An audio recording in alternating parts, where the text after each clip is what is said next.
नमस्कार दोस्तों, global science research YouTube channel फिर से आपका स्वागत है। हमने क्लास 10th का एक टॉपिक उठाया था जिसके अंदर लाइव प्रोसेस है, और लाइव प्रोसेस में हमने डाइजेशन प्रोसेस बता दिया था। और साथ ही साथ अब हम बात करने वाले हैं किसके, सर्कुलेटरी सिस्टम के बारे में।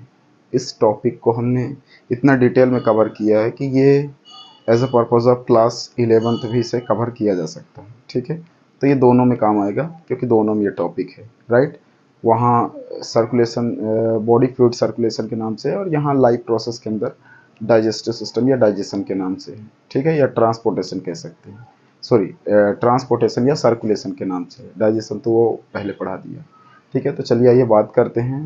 3-4 चीज़ों की बात करेंगे, क्या है सर्कुलेशन, और साथ ही साथ हम बात करेंगे सर्कुलेटरी सिस्टम क्या है, और उनमें होने वाले जो प्रोसेस है, कौन कौन से सर्कुलेटरी ऑर्गन पार्टिसिपेट करते हैं। ठीक है, ह्यूमन में सर्कुलेशन कैसे होता है, हार्ट के बारे में थोड़ी जानकारी गेन करेंगे। ठीक है, तो सबसे पहले हमारा जो टर्म्स आता है, ट्रांसपोर्टेशन या सर्कुलेशन। अब किसी चीज़ को ट्रांसपोर्ट करने के लिए कोई ना कोई मीडियम होना चाहिए। ठीक है, तो किसी न किसी मीडियम का इस्तेमाल करके जब एक वस्तु को या एक थिंग्स को दूसरे प्लेस तक उसको पहुंचाया जाता है तो उसको बोलते हैं ट्रांसपोर्टेशन। जैसे आप मान लो सपोज दैट व्हीकल में क्या कर रहे हो, ट्रेवल कर रहे हो, तो वे जब आप एक प्लेस से दूसरे प्लेस जाना है तो किसी न किसी व्हीकल का इस्तेमाल करोगे। ठीक है, उस व्हीकल के थ्रू एक प्लेस से दूसरे प्लेस आप ट्रेवल कर सकते हो। आप travel as a by foot भी कर सकते हो, मैं उसकी बात नहीं कर रहा हूँ, बट ये कहने का मतलब कि एक प्लेस से दूसरे प्लेस जब आप मूव करते हो, तो ऐसे ही बॉडी में जब एक प्लेस से, बॉडी के एक पार्ट से अदर पार्ट, है ना, तक बॉडी फ्लूइड, जिसमें ब्लड वगैरह भी हो सकता है, हमारे हार्मोन्स भी हो सकते हैं, बॉडी मिनरल्स वगैरह भी हो सकता है, ये सारी चीज़ें जब बॉडी के एक पार्ट से दूसरे पार्ट मूव करते हैं तो उसको बोलते हैं क्या, ट्रांसपोर्टेशन या सर्कुलेशन। ठीक है, अब बात आती है सर्कुलेशन की, तो एक बात और ध्यान रखिए, मैंने इसमें डेटा तो नहीं बताया। एक विलियम हार्वे नाम के साइंटिस्ट थे जिन्होंने क्या किया था, इस सर्कुलेटरी सिस्टम को दिया था, या पहली बार ऑब्जर्व किया था डॉग के अंदर सर्कुलेशन। ठीक है, विलियम हार्वे, इसको आप लिख सकते हैं, लिख लीजिए। साइंटिस्ट की अगर बात करें ना, सर्कुलेटरी सिस्टम पहली बार अगर किसी ने बताया था तो वो किसने बताया था, विलियम हार्वे।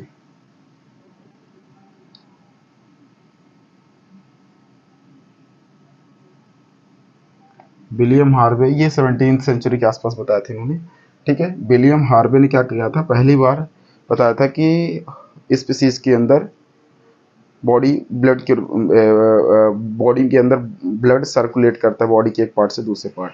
ठीक है, उन्होंने कहा था कि जब तक ये ब्लड सर्कुलेट करता रहेगा तब तक कोई भी लिविंग फॉर्म में रहेगा, जिंदा रहेगा। ठीक है ना, कोई भी ऑर्गेनिज्म जिंदा रहेगा। अदरवाइज अगर नहीं सर्कुलेट करेगा तो डेड हो जाएगा। ये बात सही भी है, क्योंकि जब तक सर्कुलेट नहीं करेगा तो ऑक्सीजन हमारे बॉडी के डिफरेंट पार्ट में नहीं पहुंचेगा। तो सबसे पहले हमने बात की डेफिनेशन की, तो डेफिनेशन क्या है, it is a biological process in which movement या ट्रांसपोर्ट या circulate of body fluid. Body fluid में मैंने एग्जांपल बताया था, blood, minerals and water molecules from different part of body. ठीक है, बॉडी के अलग अलग पार्ट में से क्या किया जाता है, ट्रांसपोर्ट किया जाता है। ठीक है, तो उसको बोलते हैं सर्कुलेशन या ट्रांसपोर्टेशन। अब बात करते हैं, सर्कुलेशन 2 टाइप्स का है। ठीक है, ये सर्कुलेटरी सिस्टम 2 टाइप का है, एक ओपन और एक क्लोज। ये ओपन और क्लोज का क्या लॉजिक है ये समझिए। देखिए, आप अगर 9th में, तो अब तो रिड्यूस हो गया, नहीं तो आपने किंगडम एनिमल के अंदर 2 कैटेगरी पड़ी थी, एक कॉर्डेट्स, एक नॉन कॉर्डेट्स। ठीक है, कॉर्डेट्स मतलब जिनमें बॉडी में बोन्स वगैरह प्रेजेंट है, जो थोड़ा डेवलप्ड है, और नॉन कॉर्डेट्स मतलब जो डेवलप नहीं है, या इसे वर्टिब्रेट, इनवर्टिब्रेट भी बोलते हैं। इनवर्टिब्रेट जो अंडर डेवलपिंग है, मतलब पोरीफेरा से लेकर के हेमिकॉर्डेट्स तक, और कॉर्डेटा के अंदर जो भी आते हैं, रेप्टाइल, फिशेस और एम्फीबियन, मैमल्स, बर्ड्स वाले ग्रुप, ये सब कॉर्डेट्स के अंदर आते हैं। ठीक है, तो याद रखिएगा, एक होता है क्लोज और एक होता है ओपन। अगर आप बातों करोगे ओपन सर्कुलेटरी सिस्टम के अंदर, तो it is a process in which blood pumped from heart, कहाँ से, हार्ट से ओपन स्पेसेस। अगर हार्ट से ब्लड बॉडी के सेल्स तक है, ईच एंड एवरी सेल्स तक पहुंचा पा रहा है, या वहाँ तक जा पा रहा है, तो ये मतलब ओपन सर्कुलेटरी सिस्टम है, इसमें कोई पर्टिकुलर ट्यूब नहीं लगी हुई है। ठीक है ना, तो ये ध्यान रखिएगा कि ओपन सर्कुलेटरी सिस्टम क्या है। अगर हम वेसल्स के थ्रू बॉडी के डिफरेंट पार्ट तक या टिश्यू या सेल्स तक खासतौर से ओपन एरिया तक पहुंचा पा रहे हैं तो उसको बोलते हैं ओपन सर्कुलेटरी। क्लोज सर्कुलेट, अच्छा इसका एग्जांपल की बात जब करेंगे ना तो इसमें खासतौर से जितने भी कह सकते हैं कि इंसेक्ट वगैरह, ज़्यादातर इंसेक्ट इंसेक्ट किस में आते हैं, ओपन सर्कुलेटरी सिस्टम, ठीक है ना। और साथ ही साथ पोरीफेरा से लेकर के आर्थ्रोपोडा या इकाइनोडर्मेटा वगैरह तक, यहाँ इधर ये सब क्या है, ओपन सर्कुलेटरी सिस्टम, क्लोज नहीं है, खासतौर से आर्थ्रोपोडा तक, ठीक है। तो इसमें एग्जांपल अगर आप चाहें तो आप इंसेक्ट का डाल सकते हैं, ठीक है, इसमें इंसेक्ट डाल सकते हैं एग्जांपल, अगर आपको डालना है एग्जांपल इंसेक्ट वगैरह, एग्जांपल में इंसेक्ट, ठीक है। और इधर एग्जांपल में ह्यूमन डाल सकते हैं, ह्यूमन या मैमल्स, मैमल्स जितने सब में मैमल्स डाल दीजिए, मैमल्स, ठीक है, क्लियर, ये आपके एग्जांपल में आ जाएगा। अब आता है क्लोज सर्कुलेटरी सिस्टम, तो इसको डिफाइन करेंगे तो क्या है, इसका उल्टा कर दीजिए, and it is a process in which blood pumped from heart to close network of vessels, ठीक है ना, या वेसल्स कैविटी बोल सकते हैं। जो भी हमारी बॉडी में आर्टरी और वेन्स है वो एज अ वेसल्स के रूप में काम करती है, उसी के थ्रू ट्रांसपोर्ट होता है, पूरे बॉडी में वायर फैला हुआ है, उसी वायर के थ्रू बॉडी के डिफरेंट पार्ट में ब्लड पहुंचाया जाता है। तो इसमें वायर क्या है, एक तरीके से वायर कह सकते हैं, लेकिन वो ओपेंड है, और ओपेंड है तो डिफरेंट पार्ट में जाएगा। और ये क्या है, क्लोज है, यहाँ लिखा हुआ क्लोज नेटवर्क, वायर का एक ऐसा नेटवर्क जो क्लोज है, जो एक सर्कुलेटरी पाथ में मूव कर रहा है, अभी उधर डायग्राम के थ्रू मैं दिखाऊंगा, ठीक है। तो ये आप इसको क्या कर सकते हैं, ध्यान रख सकते हैं, राइट। अब बात आती है, तो ये दो टाइप का ध्यान रख लीजिए, क्लोज सर्कुलेटरी और ओपन सर्कुलेटरी। वैसे सर्कुलेशन भी टू टाइप्स का, वो आगे मैं बताऊंगा, एक को बोलते हैं पल्मोनरी और एक को बोलते हैं सिस्टेमिक, तो वो ह्यूमंस में है, तो आगे जब ह्यूमंस बताएंगे तो आप देख लीजिएगा, ठीक है। तो ये दो चीज़ें आप ध्यान रखिएगा, ओपन क्या है, क्लोज क्या है। अगर हार्ट से बॉडी के डिफरेंट टिश्यू तक पहुंच जाए ब्लड, वो है ओपन, और क्लोज क्या है, जो पर्टिकुलर ट्यूब में सर्कुलेट करे, हार्ट से आर्टरी और वेन्स में, आर्टरी और वेन्स से हार्ट में, ठीक है। तो ये आप ध्यान रखिएगा। अब आता है circulatory system in human, human की बात आती है, ठीक है ना, इंसान में कैसे सर्कुलेटरी सिस्टम काम करता है। तो सबसे पहले सिस्टम क्या है, देखिए जब कोई भी चीज़ें एक साथ मिलकर काम करती है तो वो सिस्टम कहलाता है। यहाँ पे सर्कुलेशन में जो भी सर्कुलेटरी ऑर्गन पार्टिसिपेट करती हैं उनको बोलते हैं क्या, सर्कुलेटरी सिस्टम, ठीक है। अब इनमें आएगा कौन कौन से, इट इज़ ऑल्सो कॉल्ड, इसे ब्लड वेस्कुलर सिस्टम भी बोलते हैं। वेस्कुलर ध्यान रखिएगा, वेस्कुलर ट्यूब उनको बोलते हैं जिनमें एक ट्यूब लाइक स्ट्रक्चर है, ट्यूब लाइक चैम्बर्ड है, उस एरिया को हम वेस्कुलर ट्यूब बोलते हैं। तो चूंकि ब्लड जिस रास्ते से सर्कुलेट करता है वो पूरा कैविटी है, वो पूरा चैम्बर्ड है, वो पूरा वेसल्स है, ट्यूब लाइक स्ट्रक्चर है, इसीलिए उसको बोलते हैं ब्लड वेस्कुलर सिस्टम, उसको बोलते हैं, क्योंकि ये पूरा आर्टरी और वेन्स या ट्यूब लाइक स्ट्रक्चर में सर्कुलेट करता है ब्लड, ठीक है। तो इसको ध्यान रखिएगा, इसको क्या बोला गया है, blood vascular system that consist of muscular chamber. इसमें पार्टिसिपेट कौन करेगा, तो एक थिकी एरिया वाला हार्ट पार्टिसिपेट करेगा, मस्कुलर है। ब्लड वेसल्स पार्टिसिपेट करेंगे, आर्टरी और वेन्स, कैपिलरीज, आर्टरी और वेन्स से छोटा कैपिलरीज होता है, और साथ ही साथ blood and blood lymph, blood भी यहाँ कंपलसरी है क्योंकि बिना ब्लड के काम ही नहीं होगा, ये भी एक पार्ट है कंपोनेंट में, और एक होता है लिम्फ, ठीक है, क्लियर। तो ये चीज़ें आप ध्यान रखना है, मतलब कि आर्टरी और वेन्स को कनेक्ट करने वाले जो नोड्स होते हैं उनको बोलते हैं लिम्फ, ठीक है। तो ये ध्यान रखिए, लिम्फ नोड या नोड, ठीक है। अब बात आती है किसकी, ब्लड की, तो ये डेफिनेशन ध्यान रखिएगा। ब्लड की बात करेंगे तो ब्लड क्या है, एक कनेक्टिव टिश्यू है ना। अगर बॉडी में, पूरे बॉडी में अगर कनेक्टिव टिश्यू की, एक बड़े कनेक्टिव टिश्यू की बात करें तो ब्लड ही आता है, क्योंकि पूरे बॉडी में ये इसे कनेक्ट करके रखता है, एक फ्लो में बहता है, इसीलिए इसको क्या बोला गया है, it is a connective tissue that transport necessary substances to cells and transport metabolic based product away from those some cells in human is called blood। देखिए जो नेसेसरी यहाँ पे प्रोडक्ट की बात किया या नेसेसरी कंपोनेंट्स की बात की ना, वो नेसेसरी कंपोनेंट मैंने यहीं पे बता दिया क्या क्या हो सकता है। ब्लड के साथ साथ minerals, water and food molecules वगैरह, जो एनर्जी के मॉलिक्यूल फूड से निकले हैं, वो सब सारी चीज़ें, या हार्मोन्स वगैरह, इन सबको ये सर्कुलेट करता है, कौन, थ्रू द ब्लड, ठीक है। तो ये आप ध्यान रख लीजिए, जो एक तरीके से मेटाबॉलिक प्रोसेस में हेल्प करता है, ठीक है। अब देन इसके बाद ब्लड के बाद बात करें तो कंपोनेंट ऑफ ब्लड में 4 कंपोनेंट आते हैं। एक आता है आपका plasma, platelets, RBC, WBC, plasma, platelets, RBC, WBC. Plasma जो ब्लड के अलावा प्रोटीनियस पार्ट फ्लूइड फॉर्म में प्रेजेंट है उसे प्लाज्मा बोलते हैं। आरबीसी रेड ब्लड सेल्स है ना, एक तरीके से हमारी बॉडी में इम्यूनिटी वगैरह हीमोग्लोबिन वगैरह मेंटेन करने का काम इसी का रहता है। डब्ल्यूबीसी की इम्यूनिटी प्रोटेक्शन का काम करने का इसी का रहता है ना, हमारे बॉडी में इम्यून सिस्टम जनरेट करने का, एंटीबॉडी वगैरह बनाने का, ये सब इसी का काम रहता है। प्लेटलेट्स की बात करेंगे तो प्लेटलेट्स में कौन आएगा, सॉरी एंटीबॉडी तो बी सेल बनाती है, बाकी आरबीसी बनाती है, और जबकि डब्ल्यूबीसी की अगर बात करें तो सॉरी हाँ दोनों दोनों यही बनाते हैं ना, एक बी लिम्फोसाइट टी लिम्फोसाइट, तो ये लिम्फोसाइट सेल्स है, मतलब ये दोनों इसी में बनाएंगे। उसके बाद आता है प्लेटलेट्स। प्लेटलेट्स की बात करेंगे तो ये क्या है, क्लॉटिंग प्रोटीन है जो ब्लड को क्लॉट करने में हेल्प करते हैं। इसमें फाइब्रिनोजन, उसके अलावा फाइब्रिन प्रोटीन है ना, ये और हेपेरिन प्रोटीन, ये सब जो क्लॉटिंग में हेल्प करते हैं, ये सब प्रोटीन किसके अंदर पाए जाएंगे, प्लेटलेट्स के अंदर पाए जाएंगे। ठीक है, आई होप इधर वाले जो कंटेंट है वो आपको इजीली जो यहाँ पे मेंशन है समझ में आ गए होंगे। अब हम बात करते हैं कंपोनेंट ऑफ ब्लड को, थोड़ा सा एक एक लाइन डिस्क्राइब किया गया है। सबसे पहले प्लाज्मा को डिस्क्राइब किया गया, जो मैंने यहाँ पे बताया था क्या है, it is a yellowish colour of fluid transport food CO2 and waste product. तो याद रखिएगा ब्लड को भी ये प्लाज्मा ही फ्लो करवाता है, क्योंकि बिना फ्लो के आप आगे मूव नहीं कर पाओगे, तैर नहीं पाओगे। तो याद रखिएगा आप भी कैसे तैर पाते हो, आप जब कभी वाटर प्रेजेंट है उसमें आप स्लाइडिंग कर पा रहे हो, तो बिना वाटर के स्लाइडिंग नहीं कर पाओगे। ये आइस में स्लाइडिंग करते हुए देखा होगा, खासतौर से जो वाटर में स्लाइडिंग करते हैं, मूवमेंट करते हैं, वो एज लाइक प्लाज्मा समझे कि प्लाज्मा में ब्लड कैसे फ्लो करेगा, तो इसी प्लाज्मा फ्लूइड की वजह से। तो उसमें क्या क्या ये ट्रांसपोर्ट करते हैं, तो एक तो फूड CO2 कार्बन डाइऑक्साइड और वेस्ट प्रोडक्ट।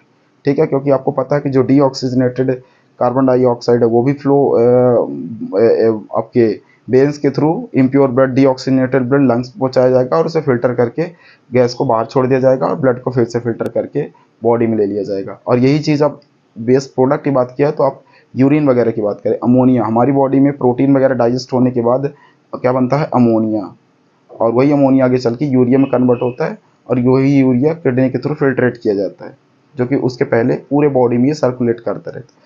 तो ये वेस्ट प्रोडक्ट वगैरह को भी सर्कुलेट करता है। ठीक है, क्योंकि जो बचा हुआ मिनरल्स है यूज होने के बाद वो तो वेस्ट प्रोडक्ट के रूप में काम करेगा ना, तो ये ध्यान रखिएगा। उसके बाद आता है प्लेटलेट्स। तो प्लेटलेट्स की बात करेंगे तो प्लेटलेट्स की बात करेंगे, it is a protein that helps in blood clotting. मैंने पहले ही बताया प्लेटलेट्स का काम क्या है, ब्लड क्लॉटिंग में हेल्प करते हैं। अच्छा, मैं कुछ अब जानकारी के लिए आपको बता दूं कि इसमें कुछ प्रोटीन का नाम, जैसे आपका फाइब्रिनोजन से फाइब्रिन प्रोटीन, फाइब्रिनोजन से फाइब्रिन प्रोटीन, ये इनएक्टिव है, एक्टिव करते हैं इसको। तो फाइब्रिन प्रोटीन, इसमें 13 टाइप के क्लॉटिंग फैक्टर होते हैं, पर अभी हम 13 नहीं लिख पाएंगे। ठीक है, उसके बाद फाइब्रिन, ये एक जाल लाइक स्ट्रक्चर बनाएगा आगे चल के, और इसी जाल पे आके ट्रैप होंगे बहुत सारे WBC RBC, और इसमें एक क्लॉटिंग में हेल्प करता है हेपेरिन, हेपेरिन प्रोटीन। ठीक है, हेपेरिन प्रोटीन का काम क्या है, ये कैल्शियम के साथ मिक्स होकर के क्लॉट बनाता है। ठीक है, और कैल्शियम और ऑक्सीजन के साथ रिएक्ट करके। ठीक है, तो ये चीज़ें भी आप ध्यान रख लीजिएगा।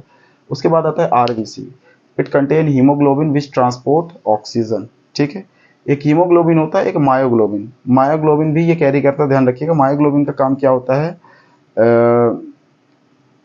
इमरजेंसी ऑक्सीजन कैरी करना। तो कभी अगर हीमोग्लोबिन के अलावा मायोग्लोबिन पूछ दे रहा, ये मायोग्लोबिन, तो भी ध्यान रखिएगा इमरजेंसी ऑक्सीजन में, यहाँ पे लिख दो क्या, myoglobin emergency oxygen.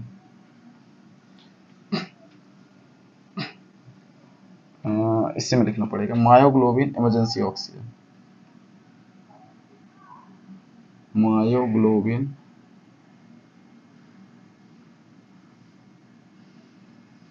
Emergency oxygen. ठीक है, इसको क्या बोलते हैं, इमरजेंसी ऑक्सीजन, इमरजेंसी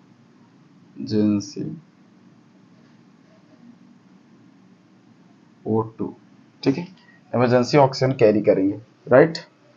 जब हमारी सेल्स, कोशिकाएं, जो हमारी सेल्स वगैरह टिश्यूज वगैरह हैं, वो बहुत ज़्यादा तड़पने लगती हैं, बहुत ज़्यादा प्यासी होती हैं, या बहुत ज़्यादा उनको ऑक्सीजन की रिक्वायरमेंट होती है, तब ये देते हैं। ठीक है ना, ऐसे नहीं देते, ये हीमोग्लोबिन के पीछे पीछे ही चलते हैं। उसके बाद आता है आपका अच्छा, एक चीज़ ध्यान रखिएगा, ये तो आरबीसी प्योर ब्लड है, इम्प्योर ब्लड में ध्यान रखिएगा क्या पाया जाता है, हीमोसाइनिन। तो अगर पूछ दे कभी कि प्योर ब्लड में तो हीमोग्लोबिन है, लेकिन इम्प्योर ब्लड में हीमोसाइनिन, तो ये दोनों कंटेन करता है, हीमोग्लोबिन एंड हीमोसाइनिन। तो हीमोसाइनिन कार्बन डाइऑक्साइड, हीमोग्लोबिन, ये थोड़ा सा अनसिस्टमेटिक हो जाएगा बट कोई बात नहीं, ध्यान रखिएगा, ये हीमोग्लोबिन और ये तो फिर इसमें आ जाएगा हीमोसाइनिन।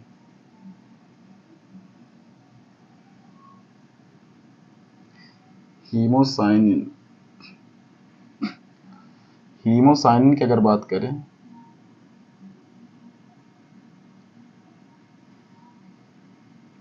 हीमोसाइनिन, तो ये क्या करता है, ये impure blood, deoxygenated blood carry CO2,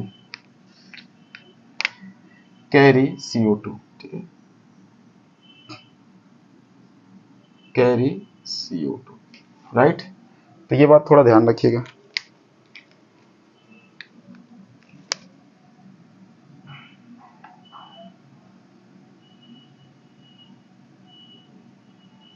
ठीक है, क्लियर है। अब बात करते हैं WBC की। तो WBC में these cells fight against harmful pathogen that means microbes। ये एक तरीके से हमारी बॉडी में क्या करता है, एंटीबॉडी बनाएगा और पैथोजन को किलिंग में हेल्प करेगा, ठीक है। तो हमारी बॉडी में जो इम्यूनिटी या एंटीबॉडी, हमारी बॉडी में जो इम्यूनिटी या एंटीबॉडी जनरेट इम्यूनिटी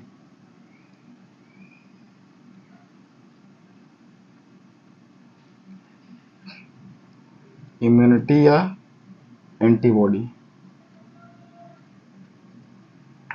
ये इसी का काम है, ठीक है। तो ये चीज़ें भी आप ध्यान रख सकते हैं। उसके बाद आता है नेक्स्ट हार्ट। हार्ट की बात करेंगे तो आपको पता है कि हमारी बॉडी में, सबकी बॉडी में हार्ट है। अब अलग अलग ऑर्गेनिज्म में अलग अलग चैम्बर डाला हुआ है, हार्ट की बात की जाती है। काकरोच में 3 की बात की जाती है, अब चले जाओ, सॉरी, काकरोच में 13 की बात की जाती है, 13 की, अर्थवर्म में 8 की बात की जाती है, और ऑक्टोपस में 3 की बात की जाती है, फिश में 2 की बात की जाती है। तो फिश में तो चैम्बर्ड फिर आ जाते हैं, 2 चैम्बर्ड, ठीक है। उसके बाद आप बात करेंगे किसमें, एम्फीबिया में 3 चैम्बर्ड और क्रोकोडाइल में 4 चैम्बर। तो क्रोकोडाइल से 4 चैम्बर आना शुरू हो जाता है। तो आप 2 चैम्बर, 3 चैम्बर, 4 चैम्बर हार्ट की जब बात करोगे ना, तो ध्यान रखिएगा, हार्ट 2 तरीके के होते हैं, एक होता है न्यूरोजेनिक हार्ट और एक होता है मायोजेनिक हार्ट। हार्ट 2 टाइप के हैं, यही मैं लिख भी देता हूँ, वैसे जगह नहीं बची, फिर क्या करेंगे, मेंशन कर ही देते हैं। हार्ट 2 टाइप का है, एक होता है न्यूरोजेनिक, एक होता है मायोजेनिक।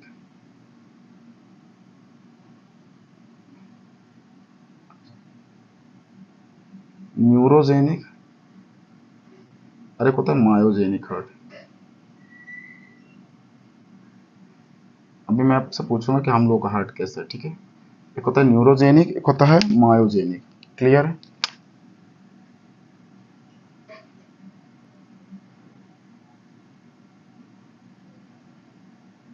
न्यूरोजेनिक और मायोजेनिक, देखिए, न्यूरोजेनिक मतलब जो थ्रू द न्यूरॉन्स कंट्रोल होते हैं, ये स्लो वर्क करेंगे, बहुत ज़्यादा वर्क नहीं करेंगे, इसमें ज़्यादातर इंसेक्ट आती है। और एक होता है मायोजेनिक, जैसे मायोकार्डियम का बना हुआ। तो हम लोगों का हार्ट क्या ऑटोमेटिक रेगुलेट होता है। तो एक होता है बाय न्यूरॉन्स और एक होता है by automatic regulate by neuron, और एक होता है regulate bye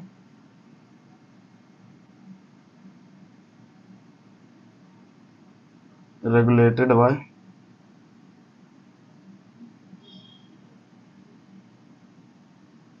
regulated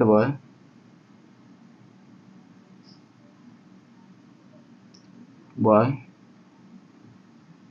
automatic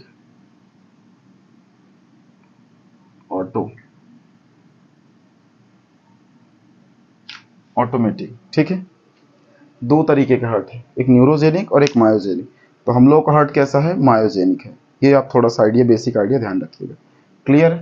then उसके बाद अगर हम बात करेंगे इसकी डेफिनेशन की, तो ये एक मस्कुलर ऑर्गन है, ठीक है। मस्कुलर ऑर्गन मतलब जो मसल से रिलेटेड है, अब ये ऑर्गेन ही है, क्योंकि अभी तक जितने पढ़ रहे थे सब ऑर्गेन ही पढ़ रहे थे। जब ये एक साथ मिलेंगे तब सर्कुलेटरी सिस्टम बनाएंगे। तो क्या है ये? It is a muscular organ that have two sides, ठीक है ना, दो साइड है, एक साइड लेफ्ट वाला और एक साइड राइट वाला। ये लेफ्ट वाला, ये राइट वाला, ठीक है ना, सॉरी, ये इधर से देखेंगे तो ये लेफ्ट है, ये राइट है, ठीक है ना, तो लेफ्ट वाला और ये राइट वाला, two sides separated by muscular wall. तो ये जो बीच में मस्कुलर वॉल लगी हुई है ना, इसके थ्रू ये डिवाइड किया गया है। इट है 4 चैम्बर, तो 4 चैम्बर है, 1 2 3 4। इसमें मैंने नंबरिंग नहीं की, मैं कर ही देता हूँ, अच्छा रहेगा, कर दो क्या कि रहने दो। फर्स्ट, सेकंड, थर्ड और ये फोर्थ, 4 चैम्बर है ना, फर्स्ट सेकंड थर्ड फोर्थ, ठीक है, जिनमें से left atrium, left ventricle, left ventricle, right ventricle और राइट एट्रियम, ये है आपके 4 चैम्बर जो कि आपके यहाँ लिखे हुए हैं, ठीक है। अब इनमें प्रोसेस की बात करने से पहले सर्कुलेशन मैंने बताया था 2 टाइप का है। एक होता है डबल सर्कुलेशन में एक पल्मोनरी सर्कुलेशन और एक सिस्टेमिक सर्कुलेशन। देखिए, अगर ये सर्कुलेशन ट्यूब में हो, पल्मोनरी ट्यूब में, तो ये ऊपर वाला सर्कुलेशन क्या कहलाता है? पल्मोनरी। अब ये नीचे सिस्टम में, हार्ट एक सिस्टम है, नीचे सिस्टम में एक हार्ट अदर बॉडी पार्ट से कनेक्टेड है, जैसे किडनी से, नीचे किडनी से कनेक्टेड होता है, यही फिल्ट्रेट होता है, फिल्ट्रेट होने के बाद फिर लंग्स में आता है। तो ध्यान रखिएगा, जब हार्ट लंग्स से कनेक्टेड होता है तो एक सिस्टम में कनेक्ट है, इसलिए इसको बोलते हैं सिस्टेमिक सर्कुलेशन। तो सर्कुलेशन 2 टाइप का है, आप ये दिमाग में सेट रखिएगा। अब उसके बाद देन आता है प्रोसेस ऑफ सर्कुलेशन या how to work heart, heart कैसे वर्क करता है वो भी आप इसमें ध्यान रखिएगा, ठीक है। तो देखिए, सबसे पहले फर्स्टली डीऑक्सीजनेटेड ब्लड कहाँ से आएगा? Deoxygenated blood comes from body. तो ये जैसे मान लीजिए बॉडी पार्ट है, ये बॉडी पार्ट हो गया और इसके साथ अभी ये ब्रेन से कनेक्टेड हो, ये तो लंग्स हो गया, ऊपर अगर देखोगे तो ब्रेन से कनेक्टेड हो, तो ब्रेन से और ये आपका किडनी वगैरह से, बॉडी के डिफरेंट पार्ट से ब्लड कहाँ आएगा? हार्ट में। अब ये हार्ट में जैसे ब्लड आया तो याद रखिएगा, जब हार्ट में ब्लड, ठीक है, जब बॉडी से हार्ट में ब्लड आता है तो जिस ट्यूब के रास्ते आएगा उसको क्या बोलेंगे? वो वेसल्स हैं, तो वेसल्स 2 टाइप के, आर्टरी और वेन्स। तो अब आपको बताना है कि जब हार्ट से ब्लड बॉडी से हार्ट में आता है तो उसको किस रास्ते लाया जाता है? उसको लाया जाता है वेन्स के रास्ते। ये जैसे ये वेन्स, ये बॉडी से लाया जा रहा है, ठीक है ना, ये बॉडी से लाया जा रहा है, क्लियर है। तो इसको क्या बोलते हैं? इसको बोलते हैं वेन्स। अब हार्ट से बॉडी में भेजा जा रहा हो तो उसको बोलते हैं आर्टरी। देखिए, ये बॉडी से भेजा जा रहा है तो ये आर्टरी हो गया और ये वेन्स हो गया। तो अगर बॉडी से ब्लड को भेजा जा रहा है जिस ट्यूब के थ्रू, उसको बोलते हैं आर्टरी, और लाया जा रहा है उसे वेन्स। यहाँ एक्सेप्शन है पल्मोनरी आर्टरी और पल्मोनरी वेन्स को छोड़ करके, क्योंकि ये अपोजिट काम करते हैं। रूल्स के हिसाब से तो नाम ठीक रखा है, लेकिन चूंकि अब ये आर्टरी और वेन्स है तो उल्टा हो जाते हैं। आर्टरी में प्योर सर्कुलेट होते हुए भी प्योर नहीं सर्कुलेट होता। जैसे देखिए, अगर आप देखिए क्या बोला कि बॉडी से, हार्ट से ब्लड अगर जा रहा हो तो ये भी तो जा रहा है ना हार्ट से ब्लड, ये देखिए ये जा रहा है, कहाँ जा रहा है? लंग्स फिल्टर होने के लिए। तो क्या बोला है? उस ट्यूब को जो हार्ट से ब्लड को ले जा रहा हो, वो प्योर है इम्प्योर है ये नहीं बोला है। अगर ले जा रहा है तो आर्टरी है, इसीलिए इसको क्या बोल दिया गया? Pulmonary artery. ये हमने 10th में पढ़ा था, बट कभी कंफ्यूजन इतना ज़्यादा हुआ कि कभी हमने सोचा ही नहीं। तो यहाँ पे ध्यान रखिएगा, आपको वो कंफ्यूजन आपके टाइम में ना हो, इसलिए बता रहा हूँ, ठीक है। ये सीधे इम्प्योर ब्लड को क्या कर रहा है? लंग्स में लेके जा रहा है फिल्टर करने के लिए। अब हमने क्या कंसेप्ट पढ़ा है कि अगर कोई हार्ट से ब्लड लेके जा रहा है तो उसको बोलते हैं हम क्या? उसको बोलते हैं आर्टरी, इसीलिए इसका नाम पल्मोनरी आर्टरी। ये वेन्स का फीचर रखते हुए भी इसे नाम क्या दे दिया गया? Artery, right. ये बात ध्यान रखिएगा।